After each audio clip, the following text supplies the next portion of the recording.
pupu. Isu hale dana. La. Ko lam tam dro ki ge ko.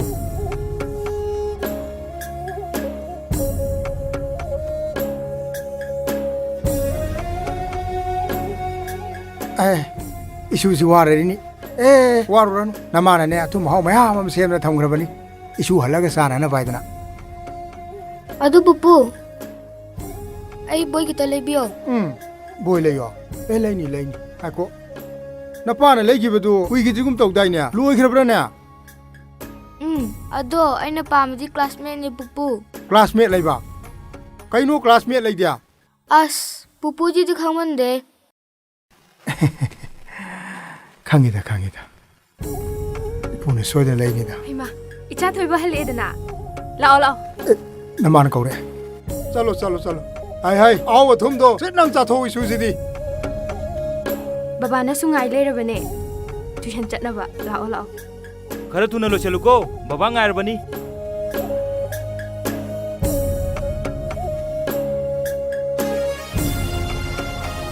Mama chak puthorage ko. Se, nakuto hana hamo.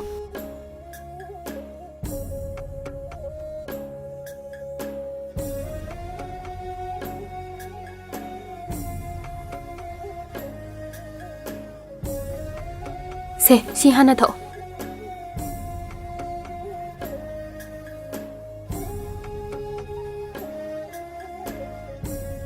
Chato.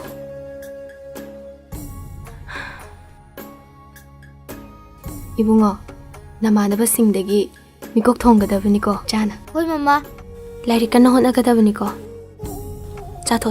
Chako tharo. Baba so sonda ngai leirabani. Chato. Chato.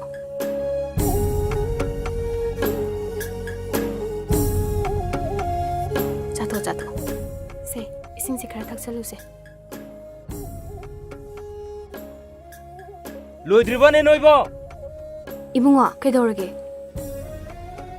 Adudu macha thokuo. Mama yare. Se, sangkomje thaksin kuo. Mama we yare. Loidribane noibo. Thengene. Oh, loire. Ngaiko. Sangkomje amtang thakuo. Ngaiko. Amtang thakuo. Se, manam nambige se. Laone thengene.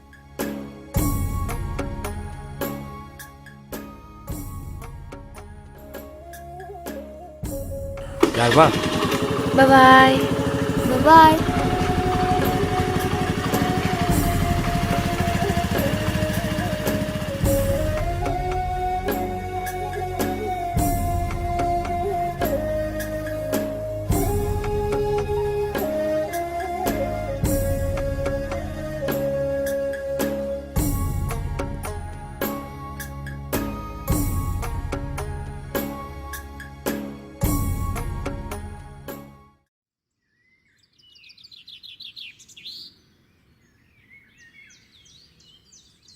Fazaninggana sembani. Mana jingina amamam ta kanghillaktana.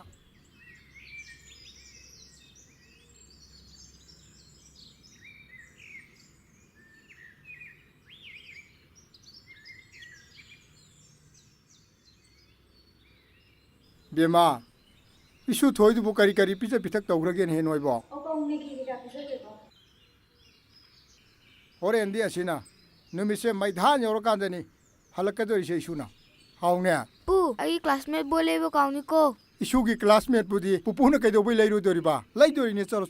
Hai adu gana lamphai jakanu. Yumda prabha halaga. School da mukchana na bako. Chalo.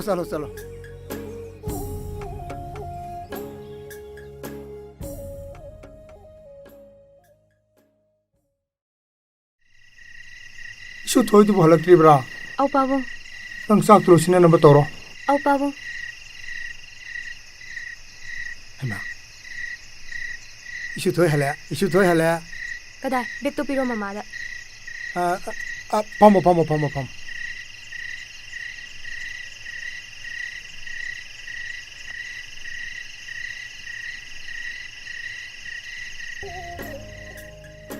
Hamo. Hamone, kutu hamone. Hamage. Ay, nang hamo to. Yare.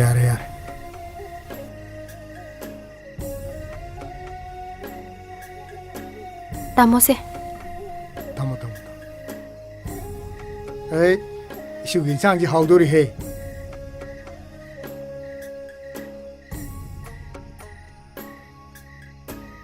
Yare.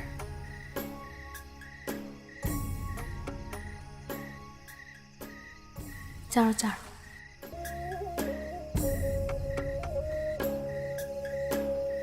Charo. Bema, nang yu sato na ba tawro dana. Au yani pabung. Ai awat pa yeng zakige. Charo. Haima, nga kaure. Pabung, Hapo. bungo se. Tamo se. Baso ba. Asidi pabung nang wanda wakra haige. Hoi pabung. Isu se yamna warban. Mayam se nangna na bohona bada. Ahal lamna tawbu ngamoida ba thabak ni ne. Isu na tawri ba se. Isu se kharadi pothan ba phabani noi. Hoi pabung. Tamo, Kay leire. ibungogi school dane. Makhale kagi chanchan do.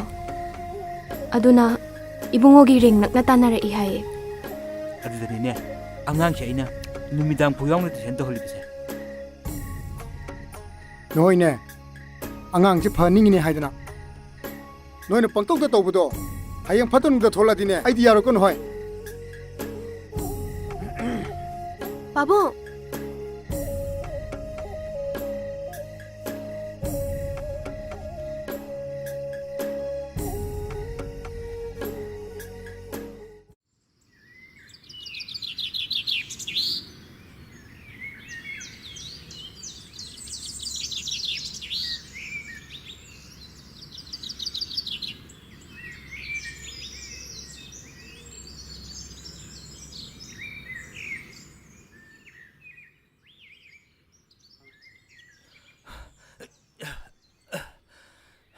Loidribo noibo. Pungja ayo rene.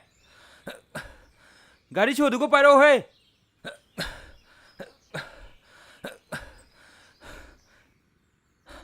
Lorvana.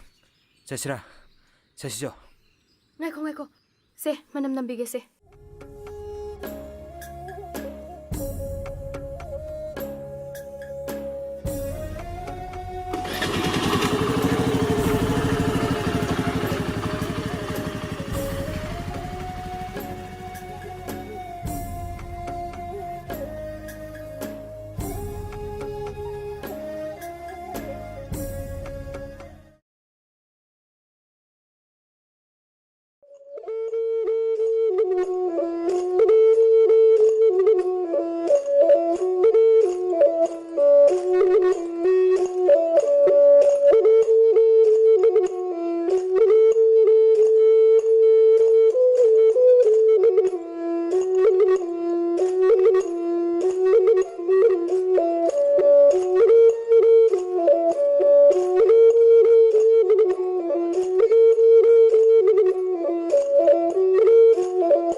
Ibungogi ring nakna tanara I haye. Numidang puyong na tiyan to. Loidribo ne noibo. Adudani ne.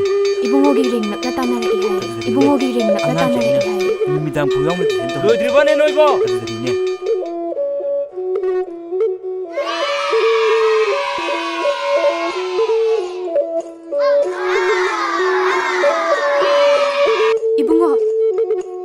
Ibungo, kay tawrage.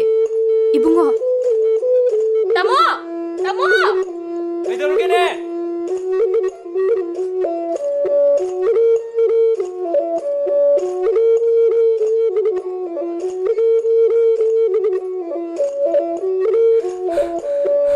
Angang liti ne. Karom chakre. Hojikta sidale hobane. Karom chakre sana. Liti. Silere. Kichake dorge. Se hayo baba se. 이자 그대로게 와칼럼도 따오시. 세 이자 그대로게. 이모가 구칠록도 후망로 풍을 흘러래. 세 mama hayo 하유 그대로게. cha kai daurage Mama, school ki ben labra. Aibu lasan biro.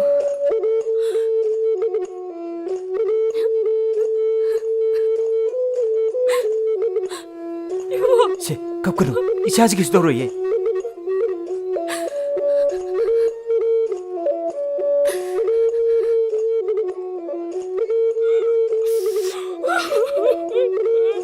세 갑그노 이자 아직 있어도록 예.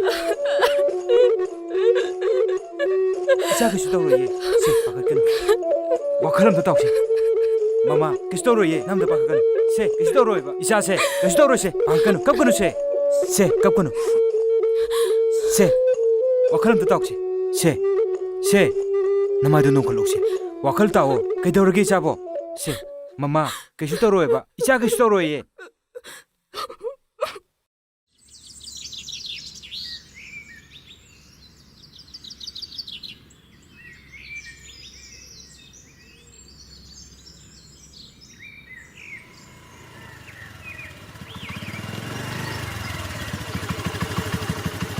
수할래드나.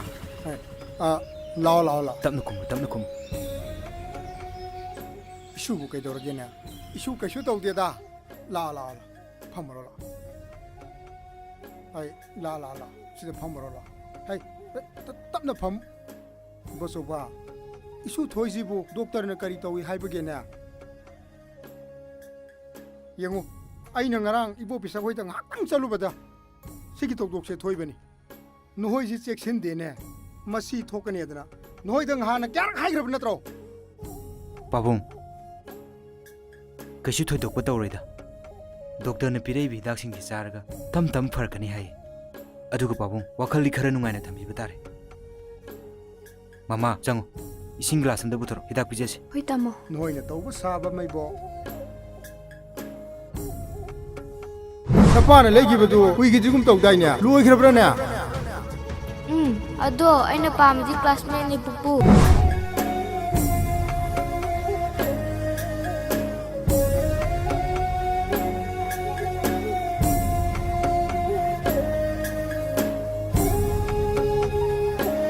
히닥 턱톡지세 이자 그시도로시.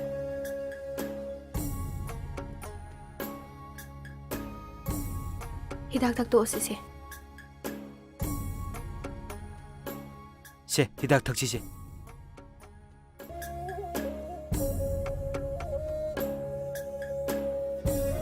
sidagi di naba pharadabane pitha se yado ka tho a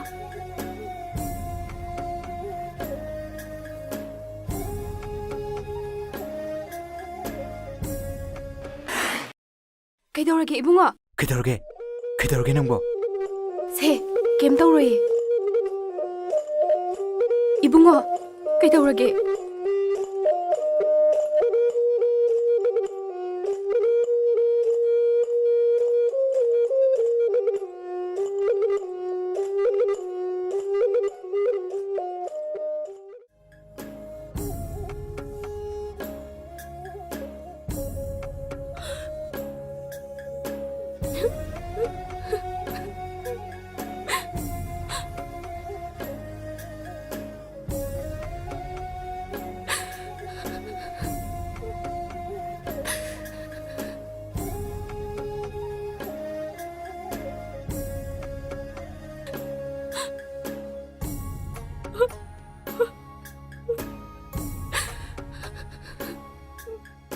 세 이자 그시도로시. 마마 낭아도 많이 떠고노. 낭나도 많이 떠오르버디 이자지 그이 오게네. 그시도로 이자세 히닥 비제리베시디. 그리기는 낭나 타모에 대함는 손타리버도보. 세 이자시디 이달랑 덕자르시디. 세 바라다우니.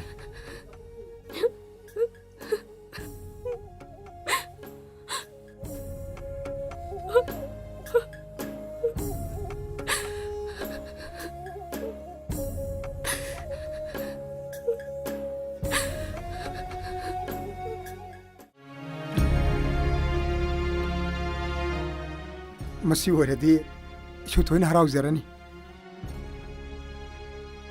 isu thoi pupu lai na isu thoi pupu hale na isu ki classmate lai do tu pupu ne le rei ba hai isu na ne classmate ta hai ba do pu ne lai ram ni na tu yengu rocket thau ba ka yaw ba ni yengu kai do ro ge ne isu ba bu so ba isu se kai do ro ge na ha ha Kaisu tawde babung, kaisu tawde. Susi kai do ro ge na Kaisu tawde babung. Su thôi cái đâu ra ghê này su bò ha bố su ba nói isu si cái đâu ra ghê nè nói hay u nè nói đây là ai đang như thế isu si cái đâu ra ghê nè bố cái thôi cái đâu ra ghê này su bò ha su cái đâu ra ghê nè 이마기 이붕어 이마부 까리오요 할머노 nói số này bắt đầu được thôi thì nói yếm gì đã mất lại bây giờ rồi con nói chút thôi ba bố bố thôi